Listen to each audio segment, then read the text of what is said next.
So now we're going to learn how to describe people by their weight and their height. But before we go on to this, because I remember now that everybody in this one looks good, so let's go back to Susan Boyle and talk about Susan Boyle a little bit. Okay, Arena, don't pay attention. That's right. They write them off. They don't take them seriously. Okay, this is another way. Don't take them seriously is a good way to, I'll write that down for you. Don't take them seriously. And certainly nobody took Susan Boyle seriously by all the looks on people's faces when she first came on. They immediately wrote her off. So can you find some more words to describe Susan Boyle?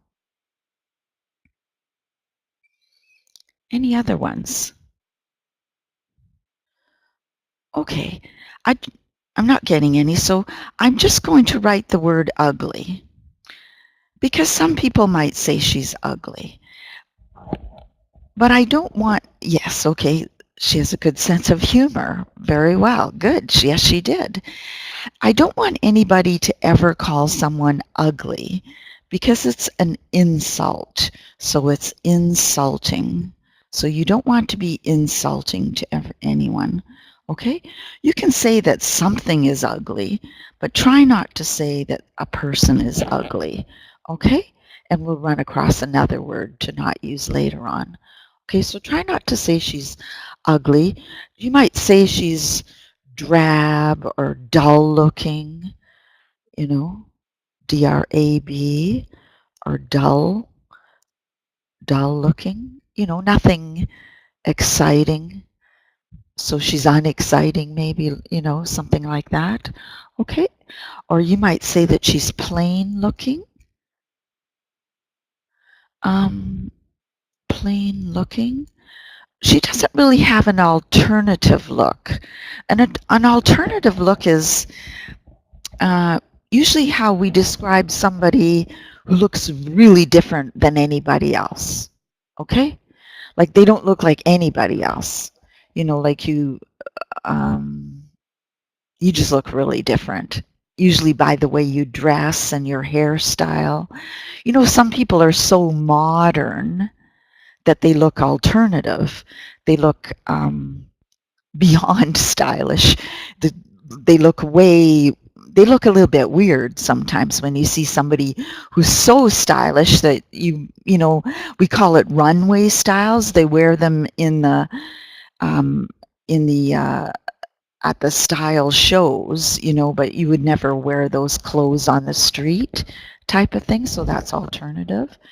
So that's, yeah, a little bit freaky. You might call her, okay, Gots. I don't know who that is.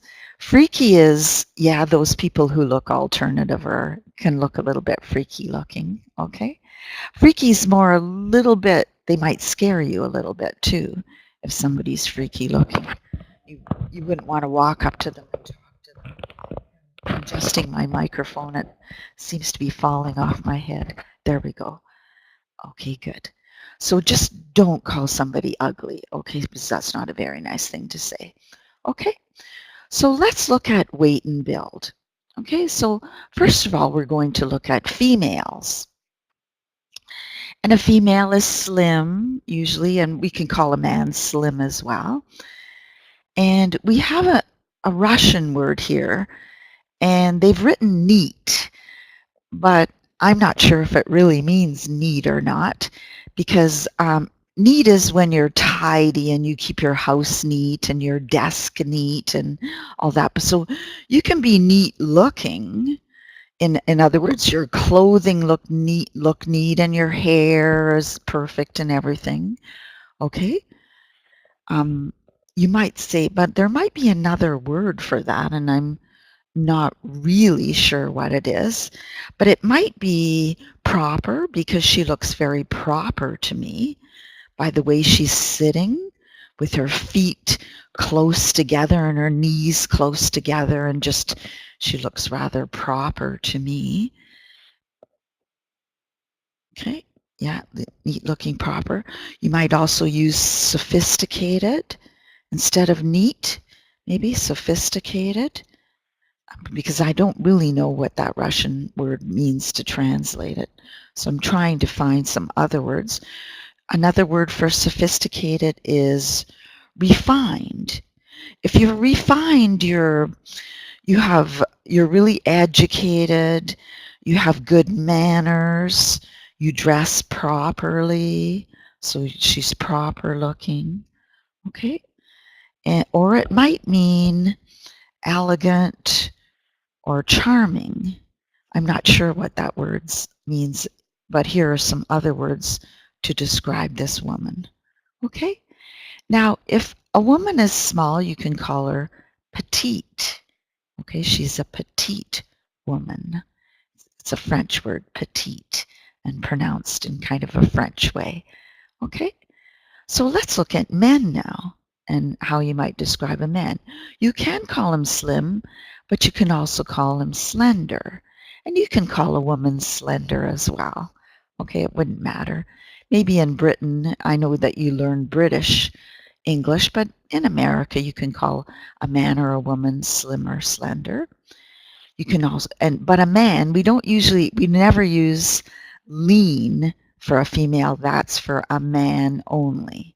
A man is lean, and we also have the word lanky.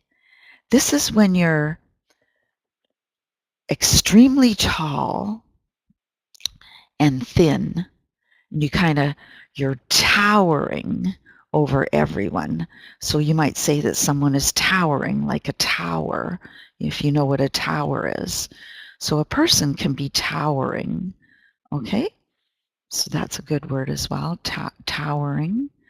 And just like a woman can be thin as well, and a man can be thin as well, okay? So different words to describe your weight and your build, okay? So here are some more. So here's a rather large man. Okay, so we're going to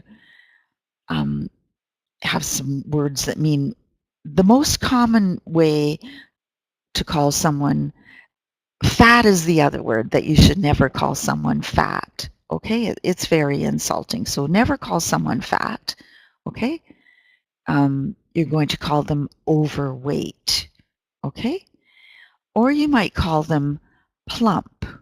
Plump is just a little bit fat, okay? Just a little bit, maybe 5-10 pounds or something, okay? Whereas overweight, you're getting pretty big. And if you're on the short side and you're not really fat, but you're a little bit overweight and short, then you're stout or stocky, okay? And yes, this is Alfred Hitchcock, and he was a stocky man, a stout or a stocky man. He was a little bit short and overweight. Okay, so he's stout or stocky. Okay, now does anybody know what it's a medical condition, but when somebody is really big, really tall, they're very large, not fat, just really large. Do you know what they're called? Does anybody know what they're called? Okay, a giant. Very good, Sergi. Okay, they're called a giant. And if someone is really small, do you know what they're called? You know, they have those little legs. You see people like this. It's a medical condition. Don't make fun of them. They were born that way. A dwarf. Now, we used to call them dwarves, or a dwarf, but they don't like that name anymore. So now you're going to call them a midget. Okay, a midget. Okay, a midget. But you can call them a midget or a dwarf is okay. Okay, so a dwarf or a midget.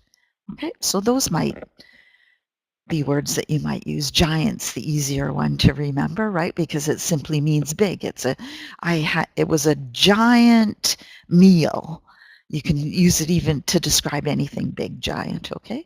So mix your words up when you're using these, okay? But these ones the ones we're learning are mostly for strictly for people today, but you can use them for other things as well. So let's look at men again. And here's what we call an Adonis, a very handsome, perfectly built man. And we would say that he's muscular, or we might say that he's simply strong. But we wouldn't really say someone doesn't have to look muscular to be strong, because I know some people who are very strong, but they don't look muscular. So you might just note the difference, okay? So you might, if they're muscular, they have muscles, they are muscular, therefore they are strong, but somebody doesn't necessarily have to be muscular to be strong. You might call them athletic, when somebody looks like an athlete.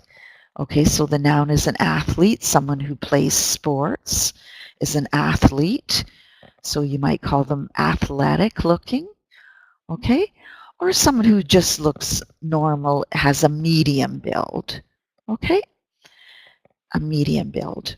Okay, also if a man is small, sometimes we call them slight when they're small. I just thought of that word now. Okay, so that's another one. So there are lots of choices in words to describe even just your height and your build.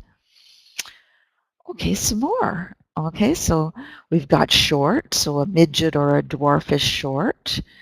We've got tall, and if you're extremely tall, you're a giant. Or you might just be medium or average height.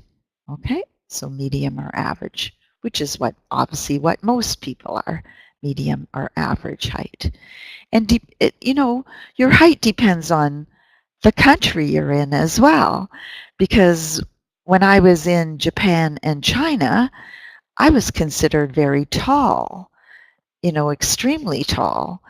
But I'm just a medium height. I'm just slightly tall, but there I was like a giant almost compared to Chinese and Japanese people.